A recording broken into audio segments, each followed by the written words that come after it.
Plummeted to 14th in the East a year ago, winning only 25 games. But they have a new coach in Steve Clifford and exciting young players like Aaron Gordon who have big ambitions.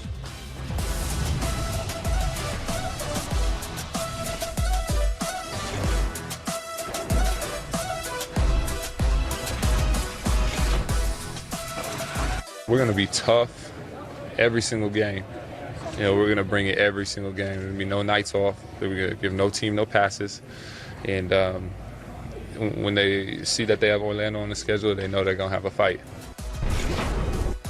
A confident Aaron Gordon throwing down the gauntlet to the rest of the NBA, and he tips off our deep dive into the Orlando Magic. Rick Camlow with Greg Anthony, Hall of Famer Kevin McHale, and we'll have plenty of analysis on Orlando's best player throughout the show. But let's begin with their prize draft pick, Mo Bamba, who was taken with the 6th pick of the 2018 draft after one season with the Texas Longhorns. In GA, they trade away Bismack Biyombo. They obviously still have Booch, but they trade away Biyombo to free up some time there for Mo Bamba. Is that how you see that? Well, listen, you draft a guy that high, he is going to be a part of the rotation, especially on a team that's not projected to be a playoff team. And I think that Mo fits the modern big game. I mean, he's got tremendous length and athleticism. He can play in space. I think he's a much better offensive player than he had the opportunity to show while at Texas. And this is the kind of guy that I think the sky is the limit. He has as much of a ceiling as anybody that was drafted this past June. And it's just a matter of how long does it take him to get comfortable at this level, how long before he's physically strong enough to impose his will at this level. But from a talent standpoint and a work ethic, I think the kid's going to be okay. Yeah, no, I like him too. You watch that little clip of him, and I'm watching him. He doesn't have the strength enough to go by anybody. Everything he does ends up with a pull-up. He's got to get enough strength to get down low, lower that shoulder, get that ball, and start using that length around the basket. I do like the fact he's got a nice touch. He doesn't have a defined game yet. He's not a post player. He's not a great enough shooter to say I'm a pick-and-pop guy. But he's just got to get better at a lot of different areas. But I liken him a little bit to Anthony Davis when Anthony Davis came out. Had a nice touch. Like when he shoots the ball, it tries to go in. Like a lot of guys, they shoot the ball, it can't get away from the rim fast enough. His ball hangs around there and tries to go in. He's got a nice soft touch. So I see him really improving and getting a lot better. I like him on the defensive end right now, way better. He can block shots. He can move his feet. He's thin. So he's got a lot of room to grow, but I like his potential. So, and you guys follow it. We all follow it, what happens in the pre-draft process. And one of the big bits of buzz was the improved shooting of Mo Bamba and all the work that he was putting in with Drew Hanlon. There were videos out on Twitter about, him stroking shot after shot. Talk about that. And did you see a difference in Mo Bamba from his time at Texas and then with that work with Drew Hanlon? Absolutely. Now, full disclosure, Mo played with my son in high school a couple years ago before he went to Texas. And so I got to see firsthand his development. And the thing about a kid like Mo Bamba is it's not whether or not he can do something now, it's whether or not he has the ability to do it later, much like Anthony Davis. And that's what's impressive about him. He's got the capacity to continue to improve. The guy who I think of more, not that he plays the same way, but from a growth standpoint, is Giannis. Because Giannis was a really raw player when he came into the league. Nobody could necessarily see him emerging to become what he has.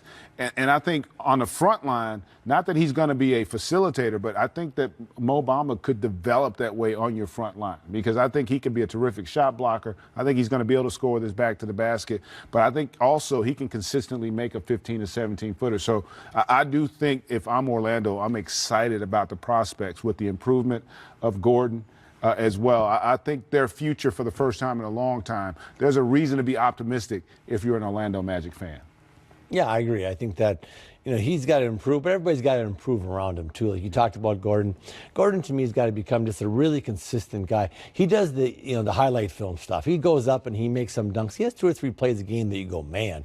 But you know what? To win in this league, you got to make 40, 50 plays that are just solid. Drive, kick, throw it to this guy. Make the right pass, make the right play, shoot, knock down open shots when you got it, and develop a game. Like Gordon's the same way. Where are you going to play him all the time? Is he a pick and pop? Is he a pick and roll? He can do a little bit of everything, but he's got his game just just got to get tighter, and the whole team has got to get tighter. They've got to improve. They've got a long way to go, but they do have some hope, like you say, looking at some of their players. They do. They have some intriguing pieces, no doubt about it. So, with all due respect to Nikola Vucevic and to Mo Bamba, Aaron Gordon is the undisputed face of this franchise, and the Magic confirmed that in the offseason, giving him a 4-year, $84 million contract. But AG is still determined to get a lot better on the court. I got to bring it every night. Coach Cliff was telling me, some nights I would bring it if it was an all-star or if it was a first team, second team, third team type player. But if it wasn't, then I wouldn't bring it. I'd be taking the nights off. So every night I got to bring it. To me, I got a defensive rebound better. And one thing that I talked about, he didn't really care about so much, is I feel like I need to up my steals, the amount of steals, the off-ball steals that I get. So let's take a look at the year-by-year improvement for Aaron Gordon, going from 5 to 9 to 13 to 17 last year with the scoring. The three-point shooting still a work in progress, but he got in the 30s last year at 33.6%. So what is next, GA and Kevin, for Aaron Gordon? I think what Kevin talked about, he almost doubled his three-point attempts. Which, you want your best player to be able to shoot the three, but I think he can be so dynamic and put so much pressure on the defense if he attacks more. I'd like to see him play more like Giannis in terms of trying to put pressure on the defense, getting to the rim, getting your team in the penalty. I think he's got that ability. I felt, even though he improved the jump shot, I felt he fell in love with his jump shot a year ago. And if you're going to be the face of a franchise, to Kevin's point, you've got to be consistent at every facet. Yeah. Your team has to know what they can rely upon when you take the floor. Your jump shot can't dictate your impact on the game. And I thought you saw also his rebounding improve, over a couple assists a game. So he's trending in the right direction. I think he's got a chance to be an all-star in this league, and this will be a big year for him in terms of taking that next step. Yeah, then you got to get a spot on the floor where the coach feels comfortable giving you balls to close out game. Is it the elbow? Is it right elbow, right box, left box? Where is it? So you got to define your game a little bit tighter when you're the face of the franchise, so the coach can come out and design something for you. And so I just think he's just got to get better. I mean, he's a young guy. He's improving, steady, but he's got to find his spots on the floor where he's really effective. When I say spots on the floor, that's I throw you the ball at a spot on the floor, and the opposing coach says, oh no, he's going to get a really good shot unless I bring help. This guy's really good from the right elbow, left, wherever it is. And that forces the defense to, to make compensations and run people at you. That's his next level, becoming a great player on a playoff team.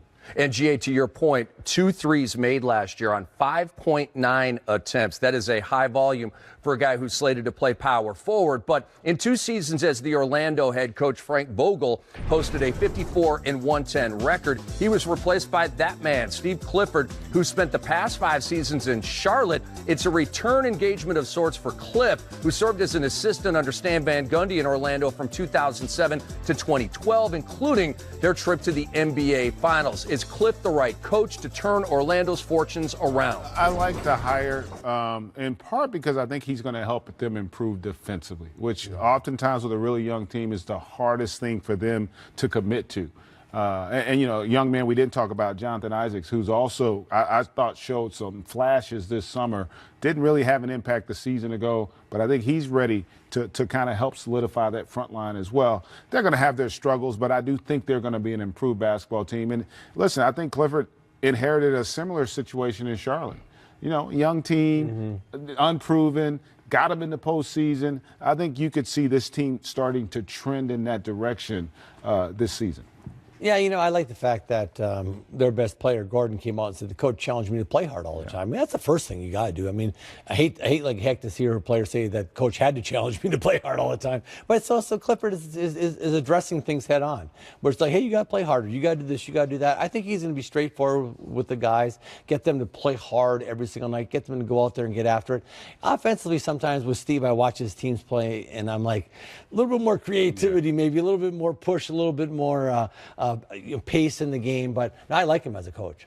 So we'll see how that works out. Congratulations to Coach Cliff on a nice soft landing in Orlando. And we are just getting started on the Orlando Magic preview show. Coming up, we will break down the rest of the roster, including sharpshooting wingman Evan Fournier.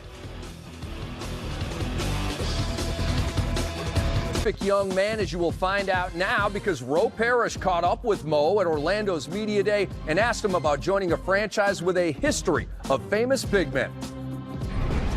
If you look at the track record of our organization, you know, you got Dwight and you got Shaq, obviously. And if my career can go anything as well as theirs, then I'd be doing something pretty special.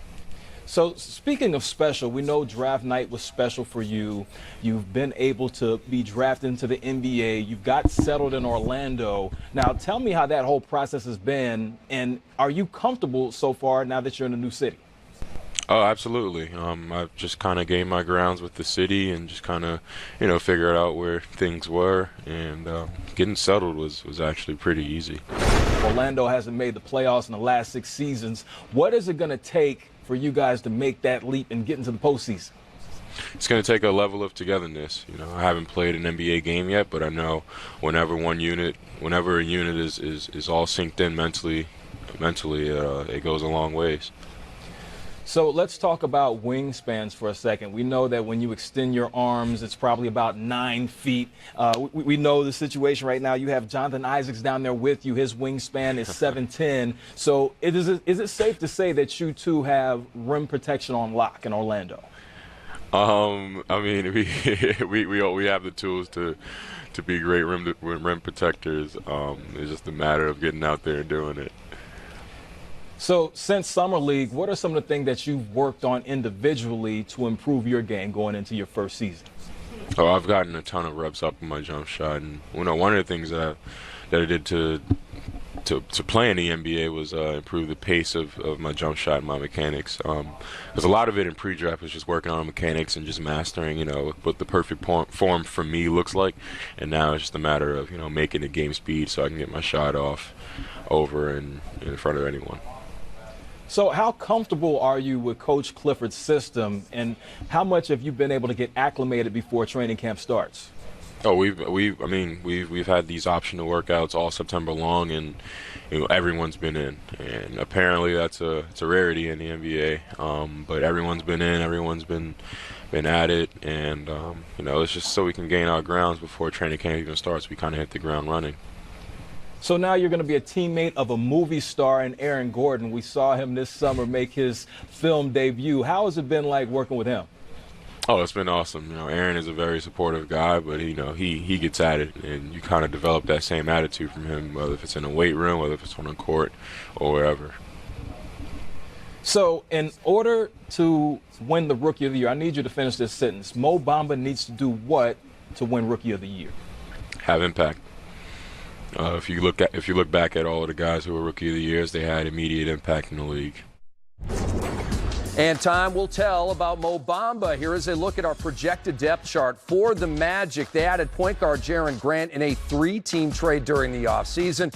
Jonathan Simmons and Terrence Ross give Steve Clifford 2 explosive guards to rotate. And forward Jonathan Isaac, and I say forward because is he a 4, is he a 3? We'll find out, but he enters his second season after being drafted 6th overall back in 2017.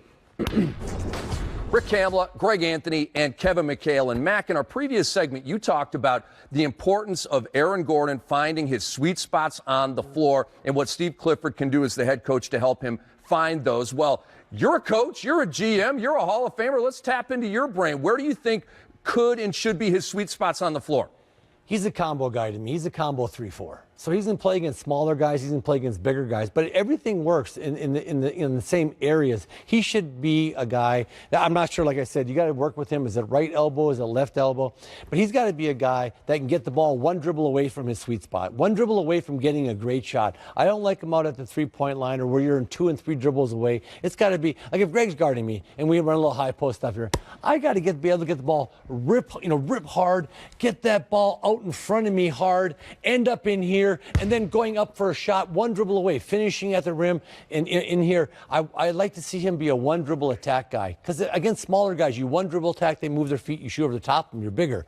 The bigger, slower guys, one dribble attack, spin, get to the rim, try to get fouled. And so his working area, I would like to see the one dribble out. So he's always catching the ball 12, 14 feet from the basket. One thing I would say, a couple things. One, I look at him and I said, listen, with your athletic ability and your skill set, you've got to get 6 to 8 free throws a game. So that's the first thing he's got to do. Secondly, he's got to understand what a good shot is for him. And a lot of times with young players, and Kevin knows this, like you're always trying to prove what you can do. And you end up doing a lot of things you don't do well. Yeah. And we've seen that even with him thus far. So to Kevin's point, find out where your sweet spots are. Find out where your areas are where you know you can make the play that needs to be made. But I think if he focuses on those areas, I would like to see his three-point shooting come down. 6 threes a game from him, I think, is a lot. If he's around 4 and his free throws go up 4, now I think he's going to have a bigger impact. His team's going to be better as well. Why? Because those extra threes, when you're not making them, those are runouts.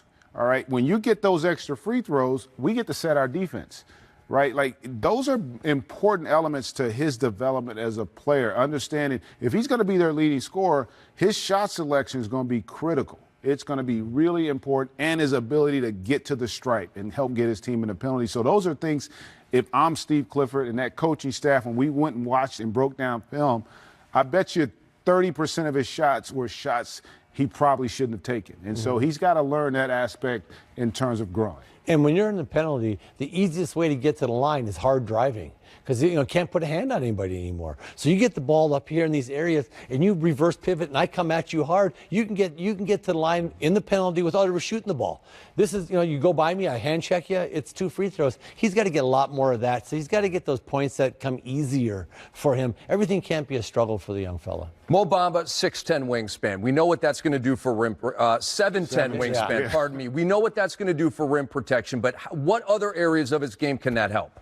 Well, it helps in his ability to switch out on perimeter players. One thing that amazed me about this guy, he will block three-point shots. We've seen it with Clint Capella. Yeah. He is difficult for good guards to get by because of his length and lateral quickness. And as he gets stronger and more comfortable, he's going to be a real terror out on that perimeter, and it's going to create a lot of options for Steve Clifford and that coaching staff defensively. As a long arm guy myself, helps right here. When I get that ball here and I go up and you're shooting over the top of people, you extend, it's hard to get up and challenge it. So what you do, once you get comfortable, he was talking about getting the speed of his shot and all that stuff, but once you get comfortable, you understand that when you extend and get up here, you got a clean look. The guy's not going to block it. So there's a comfort level in having long arms and being able to have that ball at a high release point. I know a lot of people, what was your wingspan, or what is your wingspan? I'm like 7'5", 7'6". Nice. Yeah. Are you saying bring it on, Mo Bamba? Yeah, where Is you that at, what you're Mo saying? Bamba?